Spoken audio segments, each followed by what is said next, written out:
This is Agriculture Today, and I'm Shelby Varner with the K-State Radio Network. Kicking off the show is Kansas Farm Management Association Professional Development Officer Chelsea Plummer as she discusses the 2025 Agricultural Payroll for Producers events. Dan Moser, Associate Dean in K-State's College of Agriculture, continues the show, explaining the collaboration between Garden City Community College and Kansas State University and what they hope to bring to the state. Harvey County Extension horticulture agent Scott Eckert ends today's show as he talks about weed control, making a garden sketch, and the difference between warm and cool season vegetables. That and more is coming up ahead on Agriculture Today.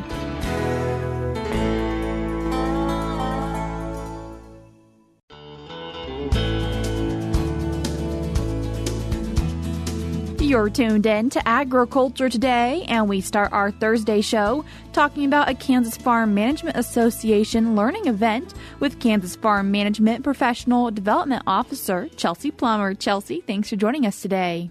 Thanks so much for having me, Shelby. Chelsea, what is this event that you guys are putting on for producers? Yeah, Shelby. So we're going to be putting on some payroll trainings, and we're going to be doing 4 different ones so that hopefully we can get people from around the state and they don't have to travel as far. So we're going to be hosting one in Dodge City on January 22nd, one in Hayes on January 23rd, Topeka January 28th, and then one in Parsons on January 30th.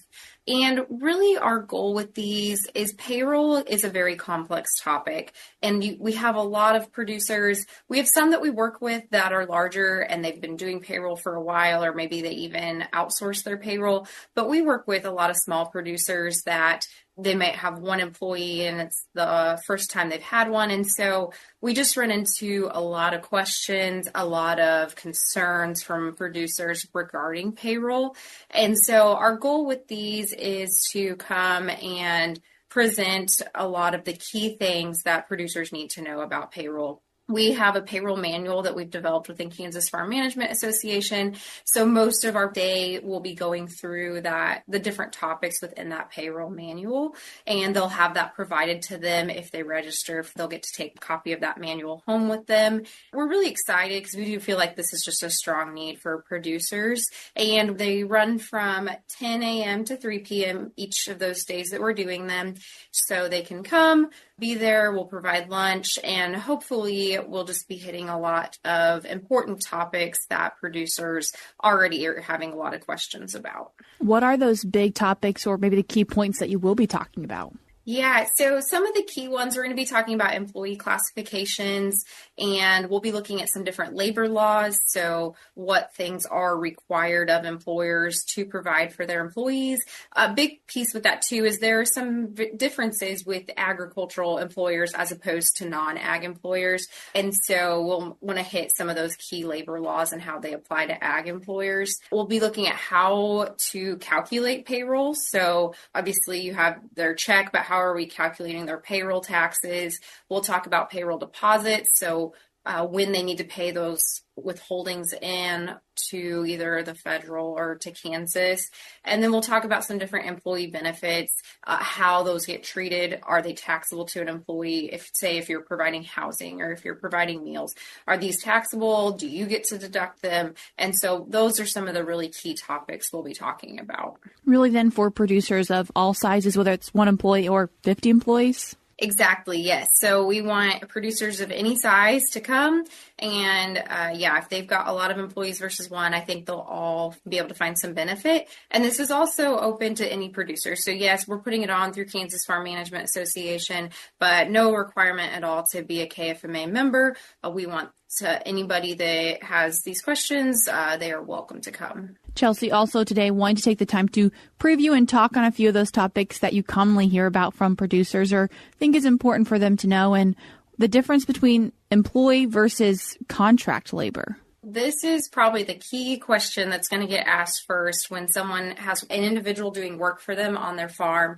And I think the tendency is to want to treat anybody as an independent contractor because they don't have to worry about payroll taxes. They don't have to worry about employees filling out forms and everything. But it's really important to make sure people are treating an individual correctly as either an employee or as contract labor. So why does that matter? So if someone should be classified as an employee, then that's when we need to start withholding those FICA taxes, that Social Security and Medicare taxes, and probably income tax as well, federal and state. And the employer, that's their responsibility to do that. And so if you treat someone as an independent contractor when they should be an employee, there's a couple pieces to that.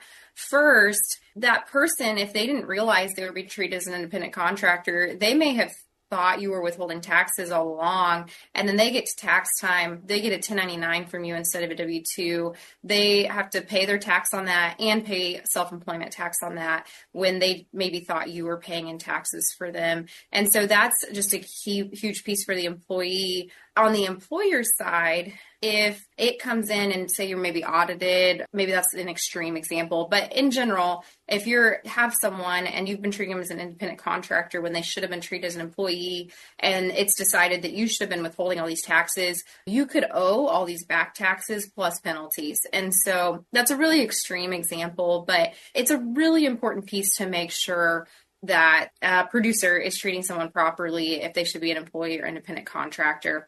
And so there are a few different tests that a producer can look at. Some of them are pretty black and white, but there's going to be some cases that are a little more gray. But some of the different case tests we're going to look at, one is behavioral control. So who has control over what's being done? Does the producer or does the individual that's doing work for them? Who has control when and where it's done? Whose tools or whose equipment's being used? So if a producer has someone doing work for them and that individual's using the producer's combine, their tractor, and then also the producer deciding, hey, you need to come and do it these dates, these hours, that's going to lend itself towards an employer-employee relationship over an independent contractor. Who's purchasing supplies for what's getting done? Can the individual hire additional work to help get the work done? Those are some of the key questions under behavioral control. We also have financial control. So are the individuals paid kind of an hourly rate, or is there just a flat fee? Do they have potential to profit or loss from the job, or are they always for sure going to get a set pay because they show up? And then we kind of talked about it earlier, like whose tools and equipment. So on this financial side as well, who has the investment into those pieces of equipment and those tools. And then the final one we're going to look at is the type of relationship. So do we have a written contract between the parties? Are there any employee type benefits being offered that, if there are, that's definitely going to lead towards that employee-employer relationship? Is there a permanency to the relationship? And is there a big dependency on the worker as a key part of your business? So some of those, it's going to be very clear that they're either an employee or an independent contractor. Sometimes it's going to get into that gray area a little bit. And so that's where maybe that written contract between the parties can be really key in trying to determine how they should be classified. For people who are having actual employees, what are things that they should do, but maybe before they even start working on the operation? Yes, so that's a really good question, Shelby. I think sometimes we show up at these operations and they might say, hey, I have somebody start doing work for me. And really, there's some key steps that should probably be taken prior to that person starting work for them that you just don't always think about. And so a few of those things, one, so we work with a lot of sole proprietors that don't necessarily have what we call an EIN, an employer identification number. If you have an entity, you already have one of those. But if you're a sole proprietor, you may be doing everything under your social security number. But if you're going to have an employee, you have to have an EIN. You can do it very quickly, but it is something that you do need to do if you're going to be an employer. So first, making sure they have an employer identification number, that EIN number. Then there is, when somebody has an employee and they're withholding taxes, those taxes have to be paid in by the employer that are being withheld. So federal, those are getting paid into what's called Electronic Federal Tax Payment System. We call it EFTPS. They need to get an account set up with EFTPS, and often they have to receive a PIN back from them before they can actually finish setting up their account. So you want to give enough time that you can get your account set up with EFTPS and get that PIN back so that you can make those first deposits timely. You don't want to be trying to set up your account the date you need to make those payroll deposits.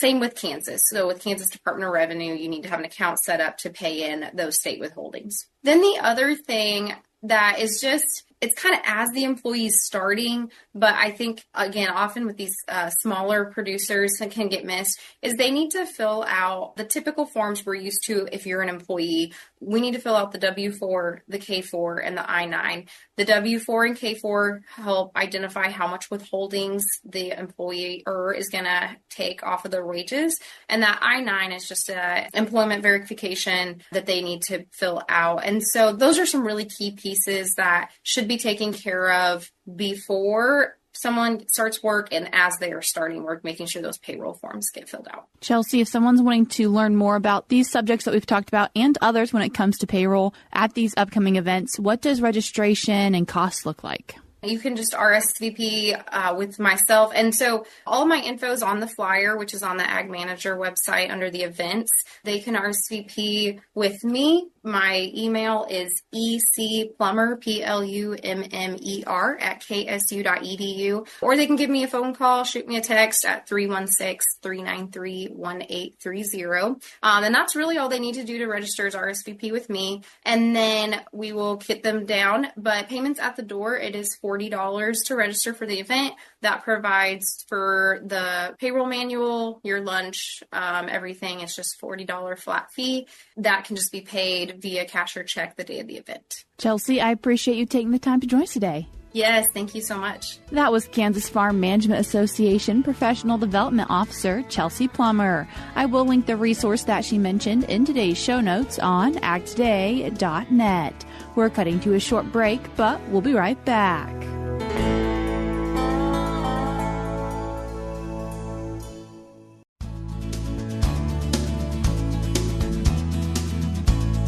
You're tuned in to Agriculture Today, and we continue our show talking about a partnership between Kansas State University and Garden City Community College with Associate Dean in K-State's College of Agriculture, Dan Moser. Dan, thanks for joining us today. Hi, Shelby. Dan, what is this partnership between K-State and Garden City Community College? Well, Shelby, we see a great opportunity for Kansas State University as the land-grant institution of the state to better serve the citizens of Southwest Kansas. We happen to be located in a different part of the state, but we serve the entire state. And we're very well aware that the educational opportunities in Southwest Kansas are not the same as where they are in other parts of Kansas. That statistics are very clear that, Southwest Kansas has a robust and very successful community college system with Garden City Community College, Dodge City Community College, Seward County Community College, all excellent institutions and have been great partners with Kansas State for decades.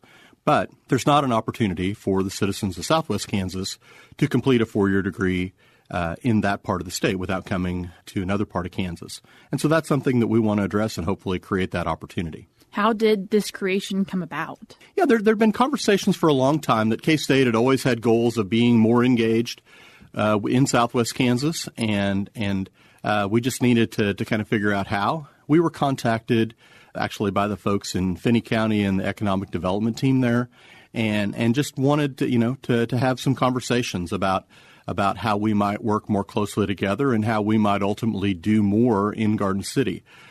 For decades, we've had an agricultural experiment station in Garden City. We have research and extension faculty located in Garden City and in other parts of western Kansas. Of course, K-State Research and Extension has a presence in all 105 counties with extension offices and extension agents and 4-H programs and all those sort of things. But this is a new step to actually offer degree completion in that part of the state. There's a lot of enthusiasm and excitement about it, a lot to figure out yet in terms of exactly what it looks like. But we're excited about the challenge and think that we can create some great opportunities together. As we're talking about what this could be, what are the beginning thoughts of what it will end up being? Garden City Community College has been a great partner for many years, and they're going to really be an integral part of this new program. And our goal is to, first off, in no way would we duplicate anything that Garden City Community College is already offering. Instead, we want to augment, supplement, and allow pathways so that a student completing their associate's degree at Garden City Community College would be able to continue education in Garden City and be able to complete a bachelor's degree at Kansas State. And so using the credits that they've earned from Garden City or from another community college into a new degree program. We currently have, our animal science and food science undergraduate programs are available fully online. And so we don't want to duplicate that effort, but we're creating a new diversified agriculture degree, one that gives more flexibility. We understand more and more that the challenges that we face in our food system are not simply one discipline. It's not just crop production. It's not just engineering. It's not just animal production or food safety. It's really, we see a demand for students that have really a broad sort of range of experiences. And we also know that students are going to have a broad range of experiences coming in. Some of the students that will be part of this program are probably already several years into a career and maybe have completed an associate's degree a few years in the past. And so to be able to sort of leverage the experiences they've had and build a program that meets their needs and helps them prepare for some of these sort of challenges that really have many different disciplines as part of the focus. Hoping to also have maybe scholarship opportunities for those students as well? Yeah, I think that, we offer very generous scholarship programs for students in Manhattan in the College of Agriculture, and we want to replicate that for students that complete degrees in Garden City. We know that higher education is expensive. It's a great value, but there's definitely some upfront costs there. And so anything we can do to help offset that cost. And we know that we've had great feedback from the community in Southwest Kansas that they very much want to see this succeed, and that they're happy to charitably support scholarship programs, for example, for those students. Will a lot of the learning come from people at Manhattan, Kansas State University, but also some from those extension research centers? Yeah, we're still kind of figuring out exactly what the staffing and personnel looks like. We'll certainly have an on-site coordinator that's going to be the sort of the face of the program in Garden City that's involved in student support and recruitment. But there'll be a lot of interaction with faculty in Manhattan. The amazing technologies we have today for audiovisual communication allow us to basically set up courses where the course is being taught in Manhattan, but can be a student in a classroom in Garden City that can see the instructor just as well, hear the instructor just as well, ask questions and hear answers just as well through the use of technology. And so that's kind of the vision, is to create a small campus there, building or buildings that enable students to come and have almost exactly the same experience they would as if they were in Manhattan. And then the hands-on learning, of course, is the part that isn't as easily delivered through technology. But we've got great people and great resources in Garden City. So if we're teaching a crop production lab or a livestock management lab or something like that, there's certainly the resources, and we'll just need to put people there to use the land and facilities there to offer very similar sort of hands-on learning experiences that a student might have here in Manhattan. Is a degree program focused towards agriculture the first step of what will be offered? Yeah, I think there's agriculture is an important part, but it's only a part of really the overall vision. Garden City, the Garden City community, Finney County Economic Development, Garden City Community College, and Kansas State University are all, going to work hand in hand to grow all kinds of opportunities to better serve Southwest Kansas. And so, agriculture is maybe the easiest and most obvious place to start, but there's conversations ongoing in terms of education, particularly, high school teacher education, and the need for the ability for students to complete degrees in education in Southwest Kansas. There's a lot of discussion about health care and child care, just like there are in every other part of the state, but places where four-year degrees could really be beneficial to the economy and the communities of Southwest Kansas. And for this partnership, when do you see the education? What does the future of it look like? Yeah, I think that, over time that we want to see this grow and expand. We're still kind of working out the timeline. There's a lot to be done in terms of facilities, in terms of where we're going to teach these classes and what the technology needs are and those sort of things. And also to do actually quite a bit of survey work to see exactly what the highest demand programs are. We've had good feedback from community and citizens. We need to talk with more students and understand exactly where they are and what they see as most appealing, as well as to continue to connect with the industries that are so important in that part of the state and see what their workforce needs are to see what educational offerings, degree programs can really meet those workforce needs. Dan, I appreciate you taking the time to join us today. Yeah, it's been my pleasure, Shelby. Thanks for having me on. That was Associate Dean in K-State's College of Agriculture, Dan Moser. If you'd like to stay up to date with K-State's College of Agriculture, you can do so by checking out their website, ag.k-state.edu, or you can also keep up to date with news from the College of Agriculture and K-State Research and Extension by checking out ksre.k-state.edu.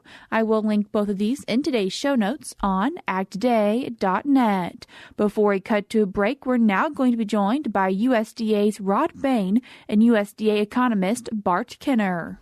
The margin between U.S. ag exports and imports per the first 11 months of 2024, USDA economist Bart Kenner says the January ag export forecast, covering January through November of last year, shows total agricultural exports were $159.8 billion, a 1% increase over last year, and imports were $194.7 billion, a 9% increase over this time last year, for a trade balance of negative $34.9 billion, which is $14.4 billion less than the $20.5 billion negative balance this time last year. A particular trend is driving the slower farm and food export rate versus more imports. The main driver of the slower exports in the last couple of years has been the strong dollar compared to foreign currencies. And so a lot of the places that compete with U.S. agricultural products on the global market can sell their products at a competitive price to foreign purchasers. And so we have seen that downturn, though it seems to be leveling off. We've got a 1% increase over last year in terms of value. He says a year-over-year decrease in value of major bulk ag exports contributed to the recent export-import differential. When we look at bulk products, which by value make up 31% of the agricultural exports in the U.S., we see that bulk products are down by value 7% from last year. And a big part of that is the reduction of unit values, because we actually see by volume substantial increases. So, for example, wheat is 23% higher than last year by volume. Coarse grains, corn specifically, is 39% higher than last year by volume. But those categories, the wheat was down 2% by value from this time last year. And corn is only up 6% by value over this time last year. Yet, looking at month-over-month export values, we've had a big uptick from October to November exports that actually brought us to a year-over-year increase in the value of agricultural exports. I'm Rod Bain reporting for the U.S. Department of Agriculture in Washington, D.C. We're cutting to a short break now on Agriculture Today, but stick around because we have more for you up ahead.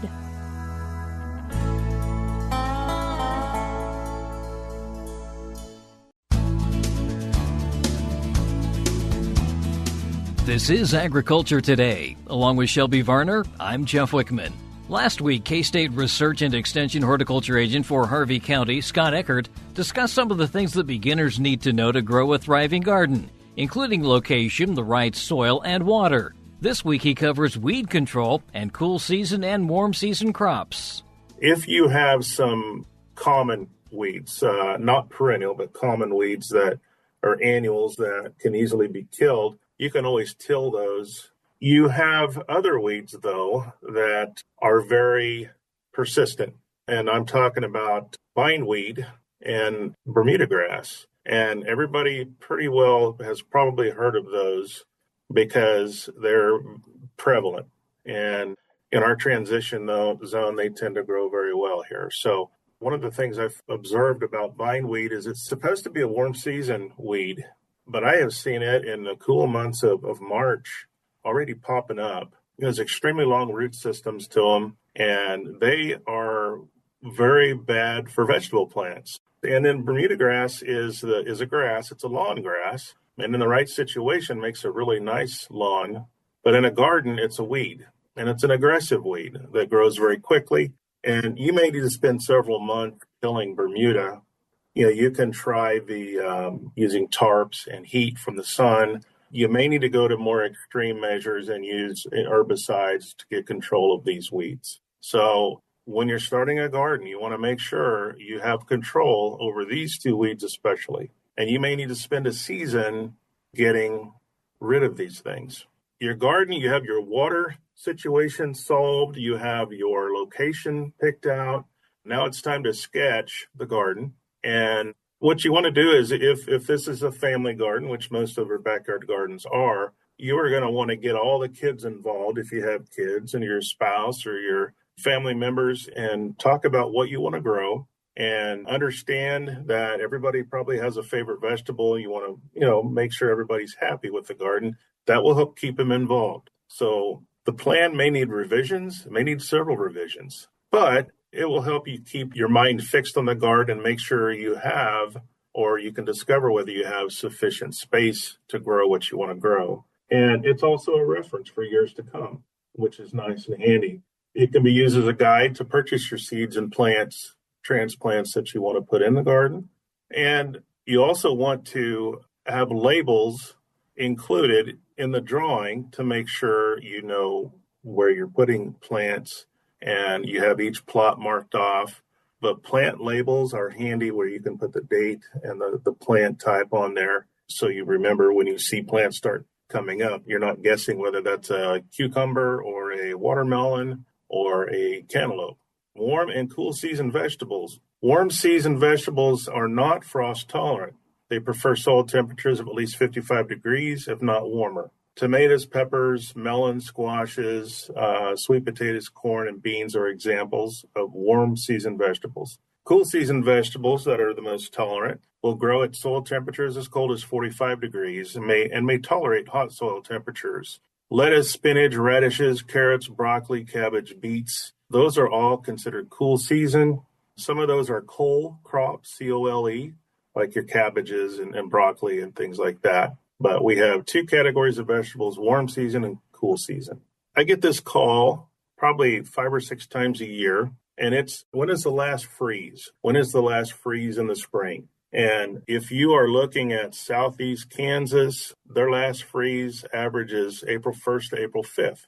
If you go up to St. Francis, Kansas in the northwest, they're looking at May 5 to May 12, so quite a bit later for them. In my area in central Kansas, I usually tell people about the 20th of April, although many times I have been tricked by Mother Nature and I have been frozen out after May 1, probably 6 or 7 times since I've been here since 1999. So Mother Nature has her own mind and makes the rules. That's K-State Research and Extension Horticulture Agent for Harvey County, Scott Eckert, with tips for starting a garden. For more information, his recent K-State Garden Hour webinar is available online. And that'll do it for this edition of Agriculture Today. For Shelby Varner, I'm Jeff Wickman. This is the K-State Radio Network.